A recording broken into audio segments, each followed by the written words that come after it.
signal or error probability in signal system. So that one is very interesting kind of problem. And I had already mentioned that whenever you take error in any probabilistic model, then error always, the total error always we model it with the help of normal distribution. Why? It is because of why that answer will be given by central limit theorem, which I will start next class onward. So that's way things are very much related to each other. Whatever I will discuss would be related. So today lecture number 27. Here it is talking about application of normal random variables and further conditioning followed by jointly continuous random. So here one interesting application I will talk about regarding signal and system. Or simply you can say that you are going to detect signal. So when what is happening? So very simplest kind of signal detection problem would be that you are having a system. Through that system, you try to give a signal. You try to pass a signal, and there would be one receiver. Receiver will detect that some kind of observation or some kind of signal. So call it your input is also signal or output is also signal. But in output case, you are getting a noisy signal. Input, you are just giving a whatever signal you want to provide. So that one is coming through input source, coming from source, and through that system. So very simple kind of here error we are taking in account. That error happens to be additive noise. Additive noise, that means whatever signal you will uh, pass as input, then their error will add, and it will be added to the input signal, and due to that error the signal will be corrupted. So you are getting a corrupted signal. So it is all about your idea how to get a proper message from that corrupted signal. Or another name also you can say that noisy, we are getting a noisy measurement. So from that noisy measurement, how you can get actual signal, how you can infer actual signal. And there are many names of this one. If you taking same problem from signal processing, name will be different.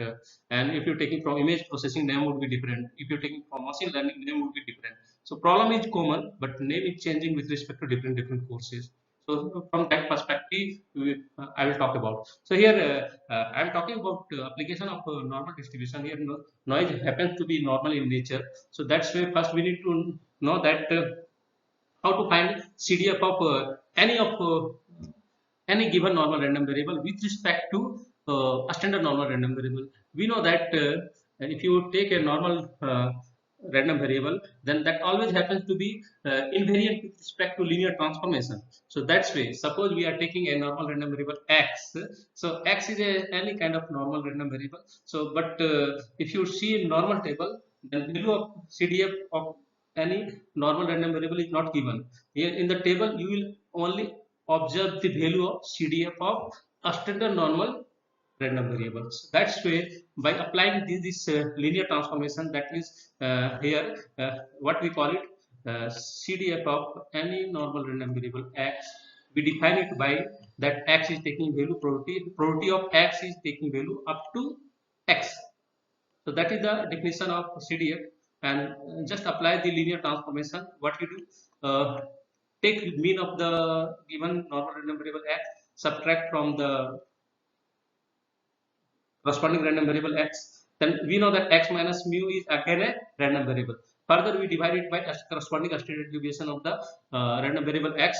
So again, we observe that it again remains a variable, random variable. But what kind of random variable it becomes? Now it becomes a standard normal random variable that we denote it by y. And here we say that now CDF of x has been transformed to CDF of standard normal random variable. But here you can see that argument has been changed. The argument of this CDF of x was just x, but for the same x, the argument of CDF of standard normal random variable, it has been transformed to what? It has been transformed to x minus mu divided by sigma, a standard deviation. So that's why CDF of this normal random variable x, it can be directly calculated with the help of CDF of this transform argument x minus mu divided by sigma. And I had already mentioned that CDF of a standard normal random variable is having very specific notation that we denote it by phi. So phi is a specially meant for. You may have already observed that if you are taking any random variable, generally common notation for CDF is what? Fx, capital Fx. But when you come to describe a standard normal random variable, then CDF for CDF we are having a very specific notation that we are calling it phi. So that's why it is very interesting. It says that y is a standard normal random variable with mean 0 and a standard variance 1. And this is the story of calculation of CDF of any normal random variable with the help of CDF of a standard normal random variable. So same concept we will apply in the process of solving signal detection problem. So what is problem here? It says that we are having a signal system where a binary message is transmitted as a signal. That binary message it would be either -1 or +1. Okay, that is the message or that is the signal. Now in the communication channel we observe some kind of corruption due to some additive normal noise. Additive normal noise, I would like to say the it would be total noise, because noise, there might be many sources for noise. So just here, for the sake of simplicity, I am saying that it is additive normal noise, and that normal noise is having mean mu, and mean 0 and variance sigma square. Variance of that noise is sigma square. So in the channel, in that system, we observe this is the noise. This is additive in nature. That means it is added to that whatever input signal you are giving to that system. That means either -1 or +1. Okay. So the receiver will receive. They need to receive -1 or +1, but it has been transmitted. It was transmitted with some additive noise. So the receiver, if the receive, you will see that if the value that receiver receive, it is less than, either it will be less than 0 or greater than equal to 0 respectively. So then definitely if the receiver is not receiving -1 and +1, receiver is receiving something, either it is negative or you can say that non-negative, greater than equal to 0, that we are calling it non-negative. So definitely if your receiver is not receiving actual signal -1 and +1, it is receiving something is that either it is 0, less than 0, negative, or non-negative. So definitely some kind of error is happening. That we will find probability of that error. So further, if you try to classify this problem further, so I would like to say how we can visualize this issue. So visualization of this signal detection problem is coming like this way. So this is the source of the signal, or you can also say that this one is the transmitter that transmits the signal. Either +1 signal will go to this channel or system, or -1 will go to this channel. Okay, and in this channel we observe one noise, additive noise, that we are calling it N. Signal we denote it by S, and noise we denote it by N. And this N is very standard kind of normal random variable with mean 0 and what variance is sigma square. So you can denote it like this way. N is a normal random variable with mean 0 and variance sigma square. So this is the additive in nature. So your resultant, your response is N plus S. So that output you are getting N plus S. So you have to infer from here, receiver is getting N plus S. Now receiver has to infer, suppose this corrupt message N plus S, if it is less than 0, then we have to conclude that that transmitter might have sent -1. If this corrupt signal N plus S is greater than equal to 0, then we can infer that the transmitter might have sent +1. So that is the a story. Then during this process, how much, what is the probability of error that we need to calculate? So that probability of error you can visualize here. So it is plot for this additive noise. So you can observe that what are the when you are getting -1. So you can observe it like this way. What is meaning of here? You want to send signal -1. Okay, but something else you are receiving. So when there is a chance of error, so n plus s, you can say that. So it is uh, you are sending -1, so everything you can look like this way. So here you can observe like this. So scenario is coming. Suppose the transmitter is when sending -1, and then in order to observe error in the communication, then noise happens to be what, at least 1. That means at least 1 in order to get n is less than equal to 1, so that n plus 1 it becomes what, uh, uh, s is what here -1, so n -1, so if n is at least 1, so this quantity would be what, uh, it would be positive. You are getting a positive in place of, because when error will commit, you are sending -1, but your reading here happens that the corrupt no, measurement, it say that this quantity is greater than equal to 0, and s is here what, s is -1. So that's why this noise must be less than equal to 1 in order to perform error, in order to observe error.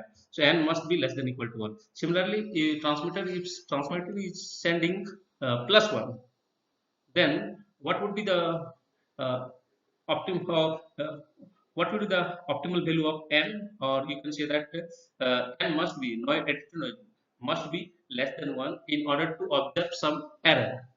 Okay, in order to observe error, so that's where here n must be less than, sorry, negative n, smaller than n. So that is the situation. Further, I just put these two type of error a case wise in two scenarios. So whenever you are sending -1 from the transmitter, then noise must be at least 1, so that we observe a error. This is the error situation. You know that n plus s, if greater than equal to 1, it should infer that we got positive +1 input signal. If it is greater than equal to 0, then it is saying that it is inferring that input s would be as that what transmitter might have sent, it would be 1. But here we observe that we have to perform error. What is meaning of error? So that error situation, that we are sending -1, but also but we are inferring that we got 1. So we sent -1, so transmitter sent -1, but we that receiver is thinking that the receiver got 1. That means the receiver is committing some kind of error. So this is the error, and so that means n plus s must be greater than equal to 0. So that means here you have to find the probability, that probability of error, it would be what, it would be that n must be greater than equal to n. So n is 1. Okay, what is the probability of error in this case? That probability that n is greater than equal to 1, and easily we can calculate in the plot. That plot I had already given derivation. So n is a what, it is a Gaussian in nature or normal in nature with variance sigma square. So further I am plotting it here like this way. It would be, plot would be something like this way. So what is the probability of error? So it is talking about this tail probability. So 1 would be here, so this is the tail probability. This, you want to calculate this tail probability. So how you can calculate this tail probability? You can do one thing, that the total probability area of this under this normal curve, call it n versus, you can take it x, there is no argument is x. So what you observe that density of n, so it is plot of density of, or you can take it here n. Okay, so what you do, how you can calculate this tail probability? So tail probability, just subtract probability that up to. So what is the name of this probability area, or this probability? So name of this probability is that probability that n is taking value up to 1. So that is the meaning of that. So this probability, tail probability, it would be equal to 1 minus the probability that n is taking value up to 1. So here easily we can calculate this probability. So here what we observe, that n is not a standard, it is not a standard normal random variable. So we have to apply transformation. What is the, so what we do, we have to subtract n from mu and have to divide by corresponding standard deviation. And mean is what? Mean of this n is 0. So this here to do what?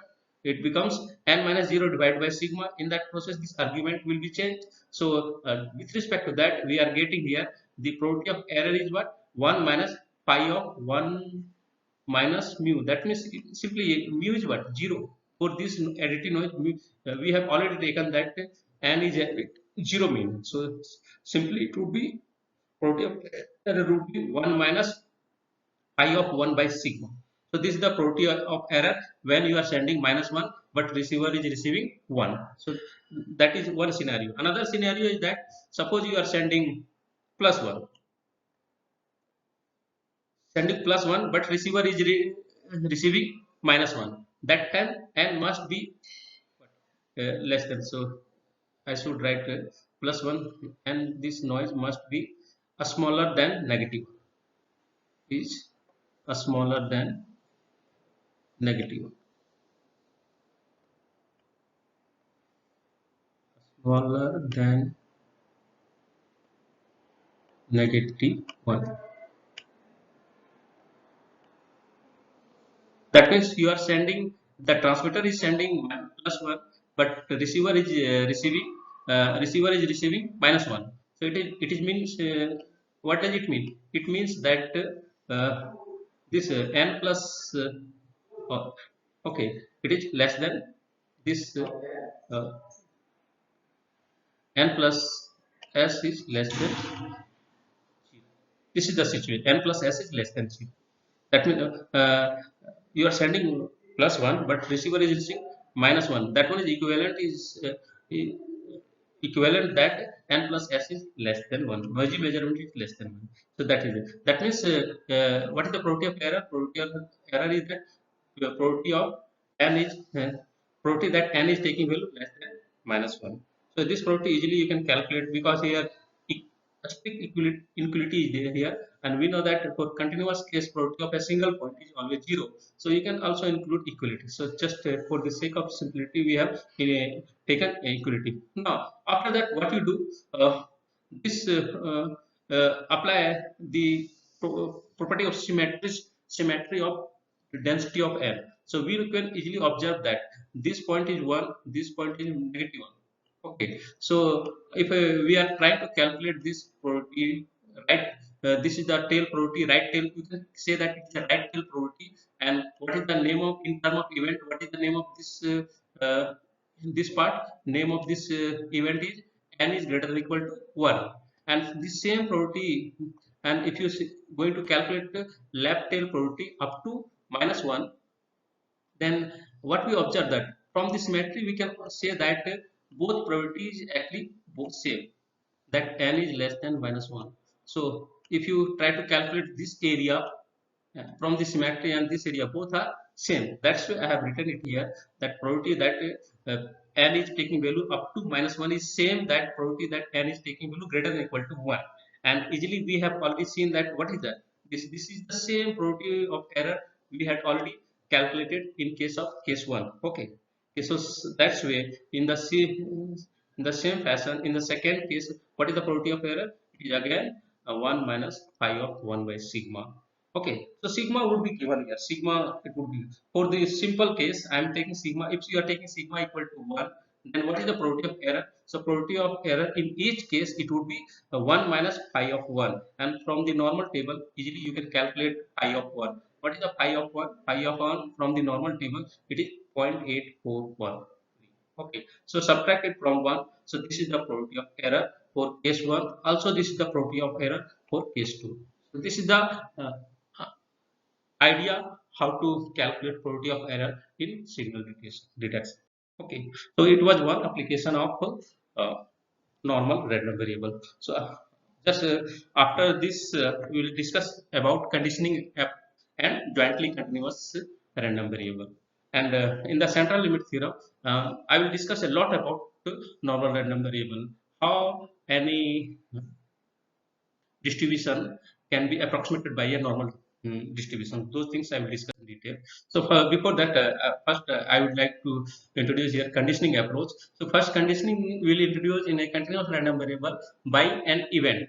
So suppose we are having a continuous random variable and we introduce conditioning over that continuous random variable. So in that case, the conditional PDF of a continuous random variable where we have condition over that PDF by an event A, and event A, it is a possible event. So that's why the probability of that event must be greater than 0. So how we can define the conditional PDF for the corresponding random variable due to f, we can define it by taking, if x, if we are taking value from the set itself. In that case, what we do, just we are taking the same distribution, same PDF probability density function, and we elevate it by dividing the probability of A. So here and outside, the conditional PDF will take 0 value. So if you introduce conditioning by A over the random variable, I had already told that. So your sample space has been changed. Your new sample space, the given event itself. So you are not looking up away or out of the given event. Just you are looking the given event, what is given to you, and with respect to that given event, it behave like as a new sample space. With respect to that, you try to define a conditional density, or you simply try to define a density, and this density is a very genuine density that it satisfy all the properties of being a density. So first property is that what it every density must be non-negative. So definitely you can see from the definition. We know that this one is the unconditional density f of x, so it must be greater than equal to 0. We are dividing by probability of A, and probability of A always what, it would be always greater than 0 and less than 1, less than 1, less than, okay. So due to that, we can say that this conditional PDF is greater than equal to 0. Similarly, we can calculate if you're taking a subset of A, so your new sample space is what, A, from A, that you are taking a subspace B. So how you can find the probability of that subspace? Just integrate the corresponding conditional PDF over the subspace of A. So that will, so what is the name of this one? You can say that this is talking about one conditional event. So you can simply denote it conditional event like by this way: x belongs to B given A. So this means simply you are calculating. You can calculate probability of any conditional event using this conditional PDF. Okay. Now coming to third property, that is talking about normalizing condition.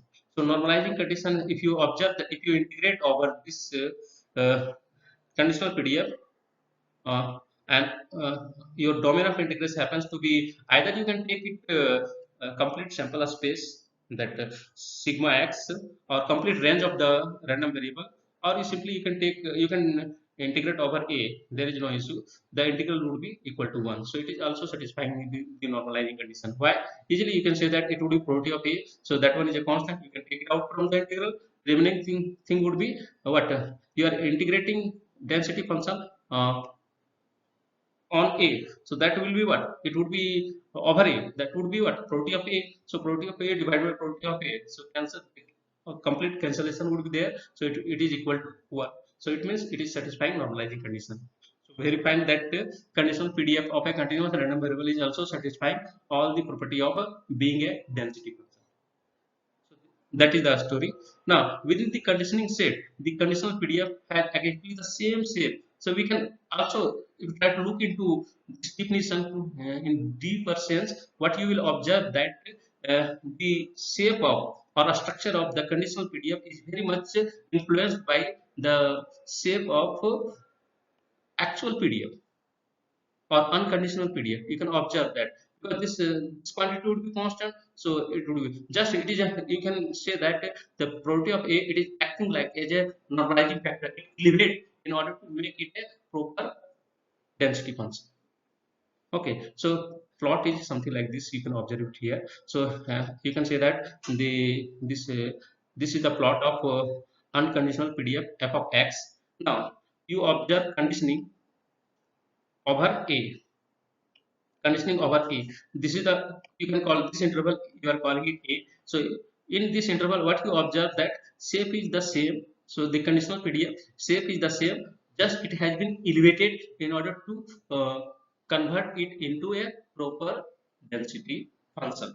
Elevation, so due to, so that, or simply another way you can say that you have elevated this one in such a way that this total area is equal to 1 in order to make a genuine PDF. So this is the plot of conditional PDF. You can observe that it is having shape like this way, the unconditional PDF, and similarly the conditional PDF is having also shape like this way. There is no change in the shape of the conditional PDF. It is the same. Only situation is that now the domain has been shrink to A only. Why? Because we have, A is the partial information regarding a random variable. Okay, so that's why we are just focusing here over A. We are not looking outside A. Outside A, the conditional PDF is having zero value. Meaningless to think over outside A. Just we have to focus only uh, uh, within A. So that is the approach of conditioning by an event. So further, going to discuss about conditioning. So conditioning, due to conditioning, you will say that conditioning is not creating any issue when you are having exponential random variable. Here in case of exponential random variable, you will see that if you introduce conditioning, it is not going to affect anything. So that property we are calling it memorylessness property of exponential random variable. It is similar to what geometric random variable. That one is also having memorylessness properties. So how we will see that memorylessness property here, like this way. So one example I have taken it here. So suppose Alvin goes to a bus stop where the time t between any two successive buses has an exponential PDF with parameter lambda. Okay. Now suppose that Alvin arrives t second after the preceding bus arrival. Okay, and let us express this fact with event A, that t is greater than t. So this is the given event. Okay, so through this event we will try to introduce conditioning over t. T is the exponential. It is talking about time between two successive buses. Okay. Now consider x be the time that Alvin has to wait for the next bus to arrive. Then we have to find what is the conditional CDF of x given a. That we have to find the conditional CDF. So CDF, what is the formula of CDF? We know that formula of CDF, we can calculate that property up to x. So here in exponential random variable, in order to calculate CDF directly, we want to calculate CDF. We will calculate property of tail. Why? Uh, there was one interesting relation I had already derived, that in case of exponential random variable. So if you find the probability of tail, then probability of tail, it would be what? It would be exponential in nature. It would be that exponential function. It is the power lambda time x. So that one is taking, that probability of tail is taking very interesting form. So that's why here in that, in place of directly calculating CDF, we will calculate probability of tail.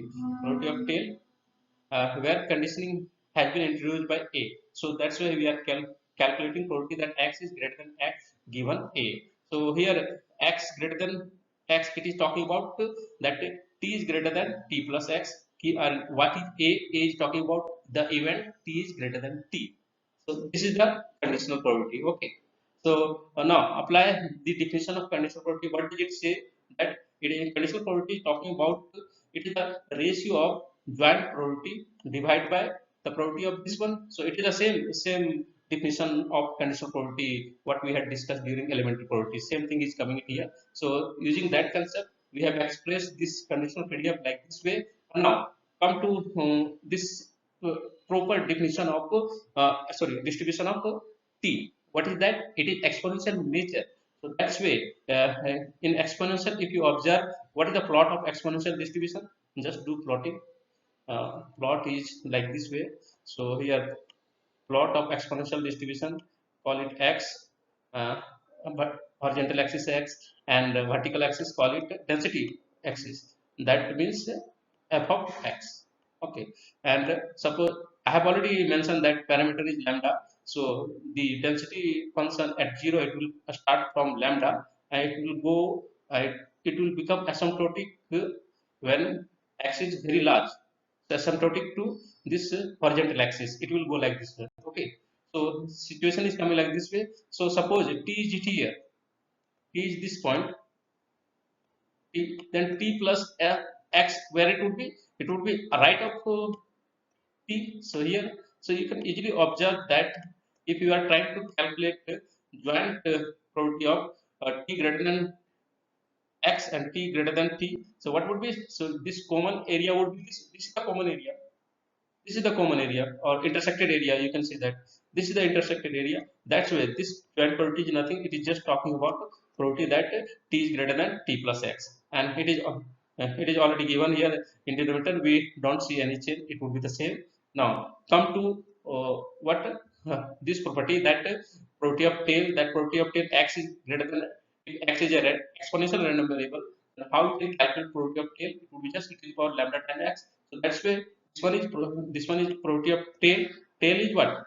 Tail is means right of t plus x. So it would be just e to the power lambda negative lambda times t plus s divided by, what is this? This one is talking about right of t. That means the probability of tail. So after t onward, so it would be what? It would be in exponential nature. It would be e to the power minus lambda times t. So it is ratio of two exponential. So here e to the power minus lambda times t. It present both in denominator and numerator. So both will cancel out. Will remaining we will have just e to the power lambda times x. Okay, so we can easily observe that what does it talk about? It is ineffective. So if simply you can say that this protein and this protein both are same. So if you introduce conditioning over a uh, exponential random variable by some event, then we see there is no change in the probability. There is no change in the probability, tail probability, and hence we can say that there is a memorylessness property associated with exponential random variable. So thus we can say that conditional study of an exponential random variable, it is uh, just ineffective if you introduce some kind of conditioning. Ineffective. So it is having a memorylessness property. That is the idea of memorylessness property. Okay, now further, if you try to apply this conditional probability further, so we have to talk about law of expectation with respect to conditioning. Okay, so and also using the law of total probability. So suppose f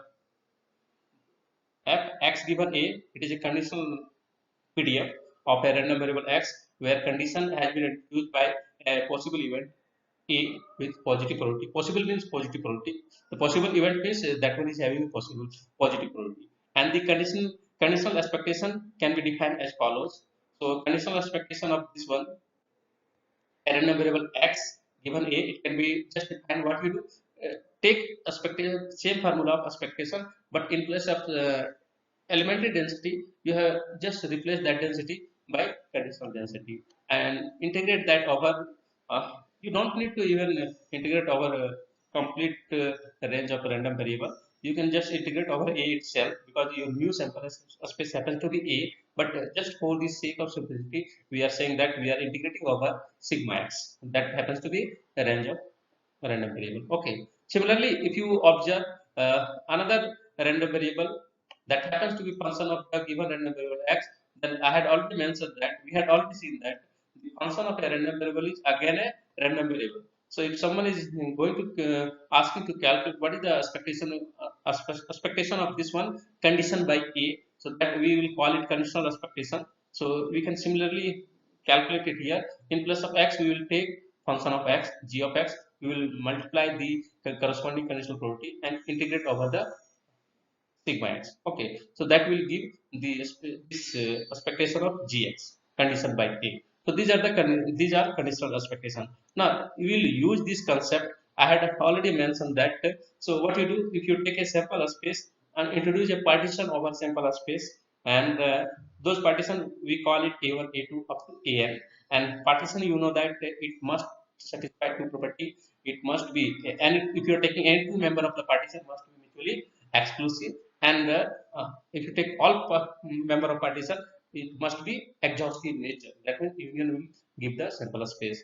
and all partition member of partition happens to be a possible event. That means every member of partition having positive probability. Okay. So due to thanks to this partition of the sample space, we can find density of a random variable by using total law of probability through this way. Total law of probability and this partition. So apply just it is just what it is one application of multiplication rule. And similarly, by taking this idea, this density here, density we are calculating through different scenarios. See, the partition also we are giving another name, different scenario, the all possible scenario. So through that, we can also calculate expectation as uh, weighted sum of conditional expectation. The weight is introduced by these properties. Okay, PIs. Okay. Similarly, we can find expectation of a function of random variable x that we are calling gx through this weighted expectation. Here, weight is introduced by this PIs. Okay. So all these are story. So here, what is meaning of why we are going for conditioning approach? Because it simplify our problem.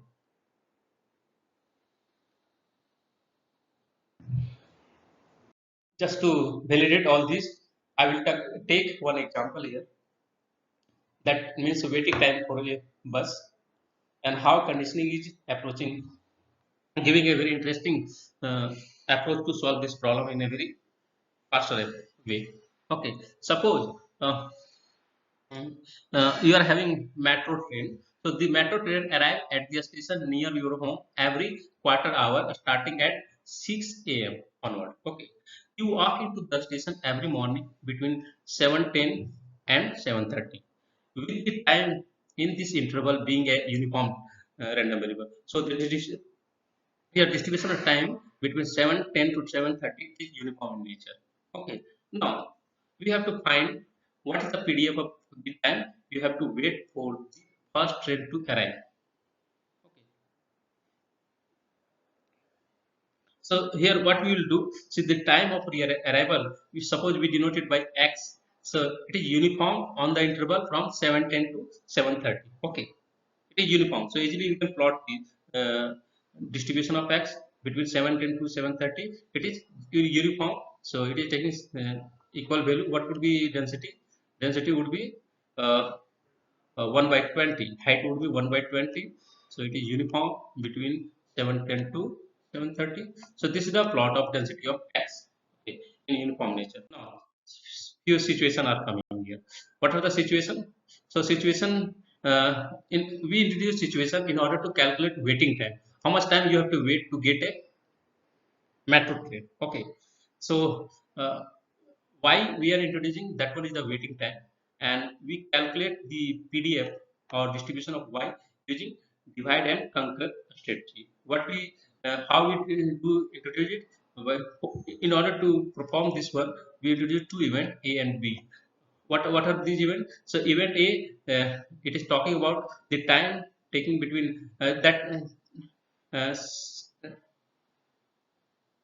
time that it is taking between 7:10 to 7:15.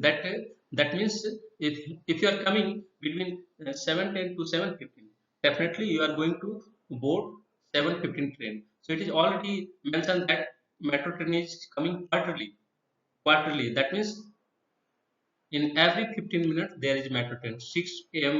it is starting. So suppose this one the 6 a.m. the next train would be what, where it would be at 6:15. Then next train would be what, 6:30. Would be at 6:30. That's way here the timing of your arrival it is given here. It is saying that you are arriving between 6:10 to 6:30. So there are two possibility to get train.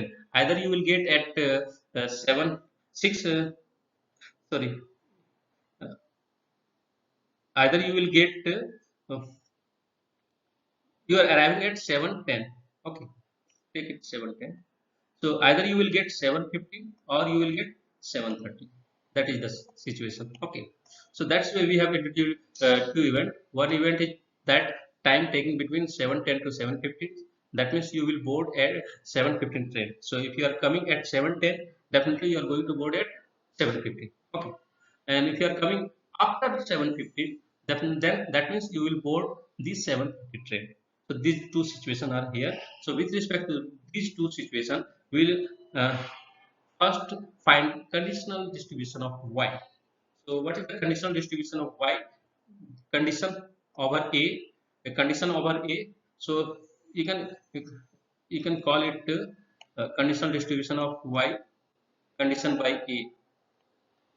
So it is a again uniform distribution, uniformly distributed. So waiting time, y is a waiting time. So first waiting time, if you are coming at uh, uh, 7:10, then you're in order to get the next train that will come at 7:15. So that's where you have to wait 5 minutes. So the conditional density of y given a, it is a uniform density with height. What would be height? 1 by 5. Value would be 1 by 5. So you can say that here. So it is condition by y. Condition over y by a.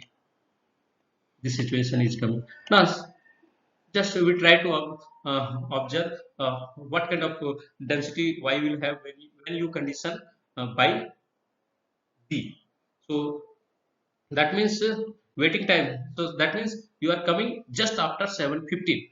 So if you are coming just after 7:15, what would be waiting time? You have to wait for long 15 minutes in order to get 7:30 train. So that's way uh, plot of this density y given b, it would be a uniform density with height 1 by 15, and this is the uniform density for y given a, and this is the uniform density for y given y given a. This is the uniform density for y given b. So we are having conditional density of y. Now next question is that then we need to calculate density of that waiting time y. So again we will apply law of total probability. That means we do up here did a partition of sample space into two parts. One part is a, another part member of that partition is b. So due to that through that probability of a and probability b, those will act as weight, and we can multiply with the corresponding conditional density of y, and we will get our desired density of y. So just solve this formula, and what we will get, if you take, there are two scenarios. If you y is taking value between 0 and 5, then density is 1 by 10. If y is between 5 to 15, then density is 1 by 15. So here you can observe that the density of waiting time, it is not uniform in nature. It is a step size. So up to 5, 0 to 5, it is taking 1 by 10, and between 5 to 15, it is taking 1 by 20. This 1 by 20 is here calculation, actually it will be 1 by 20. This is the story of finding probability of waiting time.